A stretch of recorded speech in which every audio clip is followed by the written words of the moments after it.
প্রেক্ষাপট একটি অনুসন্ধানী অনুষ্ঠান। তো হতাশ লাগে যে আমরা কেন এত কিছু পারি না। বাহিরে মানে আমাকে বাংলাদেশে চিকিৎসা নাই। অপারেশন করতে অনেকগুলো টাকা লাগে। তার অধিকার আছে এই বিষয়ে পূর্ণাঙ্গ চিকিৎসা পাওয়ার। আমরা 27 পেশেন্ট নিয়ে কাজ করেছিলাম। আপনার কি বিয়ে হয়েছে? বিয়ে হয়েছে। 20 কোটি মানুষের দেশে অনেক রোগ থাকবে।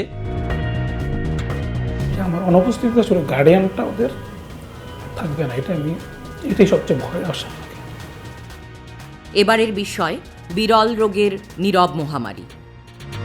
দেখবেন 31 জানুয়ারি শনিবার রাত 8টায় শুধুমাত্র নিউজ 24-এ।